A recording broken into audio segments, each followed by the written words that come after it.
Today guys, may ano po tayo dito, may ano nga yun? Kwento para sa inyo. Ano to, ano nga yun? Ano nga yun? Kalabaw? Hindi. Makaulok, guys. Pero hindi ako marunong mag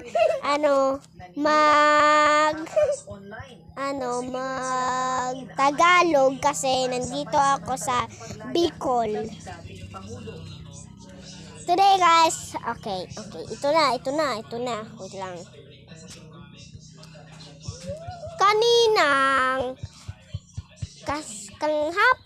Kaninang hapon ay nagpalipad kami ng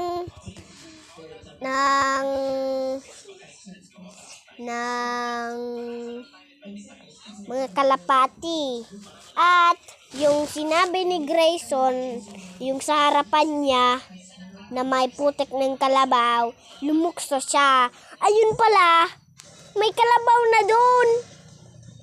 At siya, nag-iyak siya, mag-iiyak na sana, pero hindi umiyak.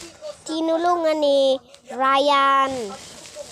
At ako, si Ryan, si Jamir, si Grayson, kaming apat ay nagtulungan pagbuhatin si Grayson.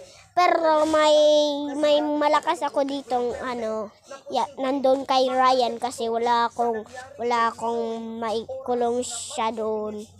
Ang pangalan po niyon ay si Chocobar. At ito yung kasama ko dito. Nagkain pala kami, ang ulam namin ay chicken nuggets. At may ketchup. Masarap kasi yun. Ano yung sabi mo? Masarap. Ha? Masarap! Pag walang ano? Masarap pang walang ketchup sa akin. Ako, masarap pang may ketchup at wala. Masarap. Nagtitibi po si Lolo. Ang inano po niya ay balita po. Si Papa din po ay nagsiselfon sa labas. Para cellphone tabi siya. Mamaya na lang guys kasi tinatawag ako. Mamaya na. Bye!